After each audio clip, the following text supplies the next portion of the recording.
Bonjour à tous frères et sœurs, j'espère que vous allez bien. Aujourd'hui, dans ces temps de coronavirus, j'aimerais tout simplement nous ramener à la croix, à la crucifixion de notre Seigneur Jésus, à nous ramener à l'essentiel, ne pas nous laisser dévier, déstabiliser, mais que nous puissions rester focalisés sur l'œuvre de Dieu, notre Dieu Tout-Puissant, notre Père, qui a tant aimé le monde, qui a donné son Fils unique Jésus-Christ, afin que tout celui qui croit en lui ne périsse pas, mais qu'il puisse avoir la vie éternelle. Et le thème du message d'aujourd'hui s'intitule « Reçois la vie éternelle à travers Jésus-Christ ». Pour cela, j'aimerais que nous puissions aller ensemble à la lettre aux Romains, au chapitre 5, verset 17 en avant.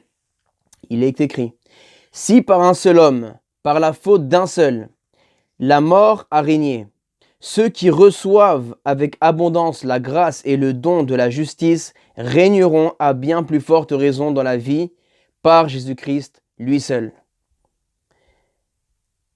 Ainsi donc, de même que par une seule faute la condamnation a atteint tous les hommes, de même par un seul acte d'acquittement, la justification qui donne la vie s'étend à tous les hommes. En effet, tout comme par la désobéissance d'un seul homme, beaucoup ont été rendus pécheurs, beaucoup seront rendus justes par l'obéissance d'un seul. L'intervention de la loi a entraîné la multiplication des fautes, mais là où le péché s'est multiplié, la grâce a surabondé. Ainsi, de même que le péché a régné par la mort, de même la grâce règne par la justice pour la vie éternelle, par Jésus-Christ notre Seigneur. Amen. Mes frères et sœurs, j'aimerais simplement focaliser nos pensées en Jésus-Christ notre Seigneur, car c'est lui et lui seul. Beaucoup de fois, on dit Dieu, mais Dieu c'est très vague. Et ce n'est pas le nom de Dieu qui sauve. La Bible dit qu'il n'y a pas un autre nom donné sous le ciel qui puisse sauver l'être humain. Il n'y a que le nom de Jésus-Christ. La Bible dit que tout genou fléchira, toute langue confessera que Jésus-Christ est le Seigneur à la gloire de Dieu le Père. Et dans ces temps de coronavirus, dans ces temps, peut-être même qu'il n'y a pas que le coronavirus qui t'inquiète dans ta vie en ce moment, mais il y a d'autres choses qui étaient déjà là avant ce virus, et des situations familiales, des situations financières qui t'inquiétaient, de la solitude, des pensées suicidaires. Il y avait peut-être la maladie, d'autres maladies. Il y avait peut-être d'autres problèmes qui te tracassaient beaucoup plus que ce virus.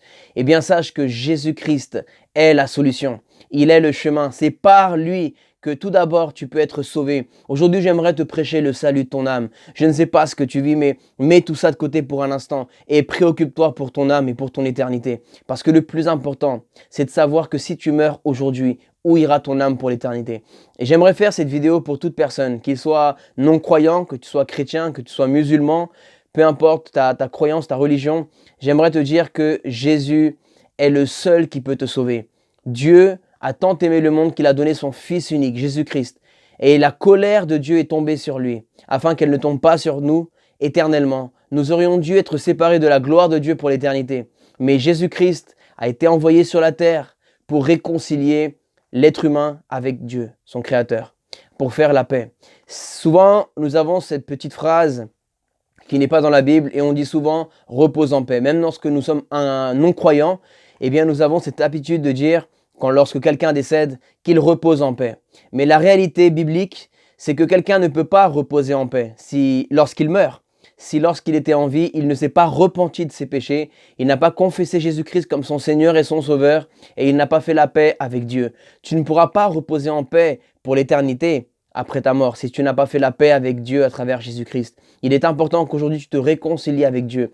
N'aie pas peur de toutes les choses de ce monde. La Bible dit que toutes les choses que nous avons à endurer sur terre ne sont pas comparables à la gloire que Dieu a pour nous dans le ciel. Alors, soyez fortifiés mes frères et sœurs, car nous étions séparés de la gloire de Dieu à travers Adam.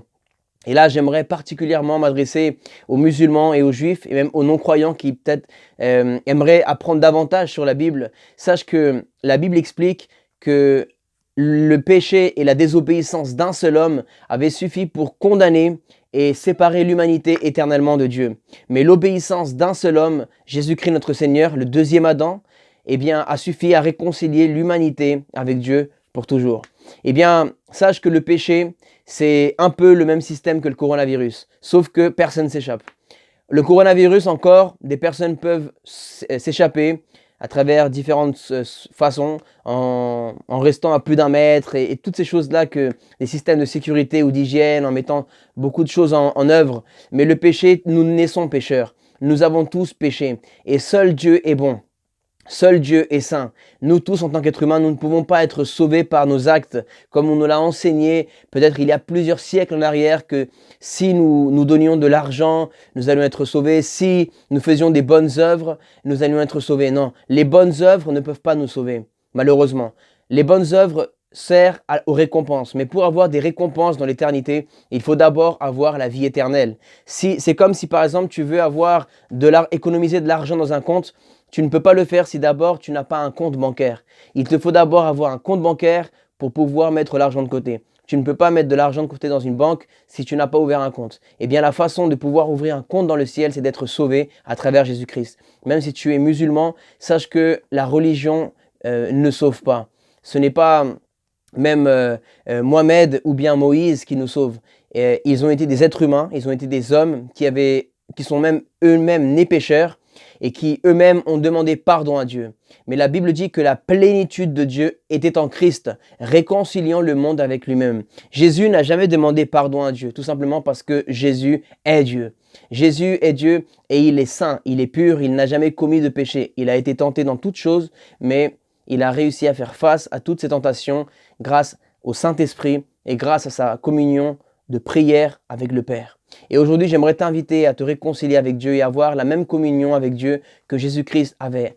Et tu peux le faire. Tu peux t'engager avec Dieu comme moi-même je l'ai fait il y a 10 ans en arrière, comme des millions de chrétiens l'ont fait et sont en train de le faire aujourd'hui dans le monde. Et je crois que même ce coronavirus servira pour que beaucoup de personnes puissent penser à la mort, puissent penser à l'éternité. Beaucoup de personnes ne pensez pas à la mort, on croit toujours que la mort n'arrive qu'aux autres jusqu'au jour où la mort frappe à notre porte. On croit toujours que la maladie n'arrive qu'aux autres jusqu'au jour que la maladie frappe à notre porte de notre maison. On croit toujours que les accidents, que les problèmes familiaux n'arrivent qu'aux autres, que les problèmes financiers, jusqu'au jour où ça nous arrive. Et là, lorsque ça nous arrive, on se pose des questions qu'on ne s'était jamais posées auparavant. Alors aujourd'hui, n'attends pas d'être malade, n'attends pas un accident, n'attends pas la mort pour accepter la vie éternelle. Aujourd'hui, repens-toi de ton péché, mon frère, ma sœur. C'est l'opportunité que Dieu te donne aujourd'hui. Saisis cette opportunité car Dieu t'aime. Et oui, il peut te guérir. Il peut te guérir. Je ne te le dis pas moi, c'est la Bible qui le dit. Crois tout simplement. Tu peux demande à Dieu, augmente ma foi, Seigneur. Mais la Bible dit, la foi vient de ce qu'on entend et ce qu'on entend vient de la parole de Dieu. Alors, je t'invite à fermer tes yeux avec moi, là où tu es.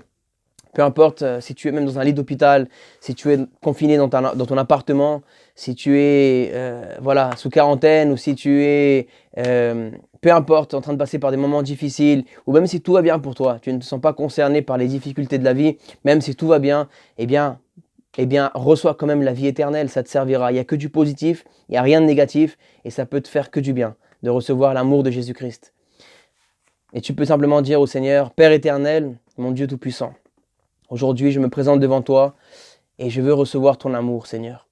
Je prends la décision de me repentir pour tous mes péchés et de t'accepter, Seigneur Jésus, comme mon Sauveur et mon Seigneur. Je crois que tu as donné ta vie pour moi à la croix, que tu es mort et ressuscité pour le pardon de mes péchés. Seigneur, je reçois ton Saint-Esprit aujourd'hui, j'abandonne le péché, je te demande pardon pour tout le mal que j'ai fait dans ma vie et pour tout mon péché. Je crois, Seigneur Jésus-Christ, que tu reviens bientôt dans toute ta gloire. Aide-moi, Seigneur, à tenir bon dans ta sainteté. Aide-moi à chercher ta présence, à lire la Bible et garde ma foi, Seigneur, s'il te plaît. Ne permets pas que j'ai peur, ne permets pas que je sois effrayé. Non, Seigneur, je vois toutes ces choses qui se passent en ce moment comme les signes de la fin des temps que tu as prophétisés. Et je mets ma confiance et mon espérance en toi, Seigneur Jésus, l'espérance de la vie éternelle car ton retour est proche. Au nom de Jésus, écris mon nom dans le livre de la vie et souviens-toi de moi le jour que je serai devant ta gloire. Au nom de Jésus. Amen. Que Dieu vous bénisse, mes frères et sœurs, et continuez à espérer en Jésus-Christ. Le salut de l'âme, c'est le plus important. Mets ta vie en règle devant Dieu ce soir, car le plus important, c'est pas de savoir si tu as le coronavirus. Le plus important, c'est de savoir si tu es sauvé. Et garde bien ce salut précieusement. Entretiens vraiment ton intimité avec le Seigneur. Cherche la sainteté. Constamment demande à Dieu qu'il examine les pensées de ton cœur, les profondeurs de ton cœur. Et lis la Bible et accroche-toi à Jésus. Que Dieu te bénisse.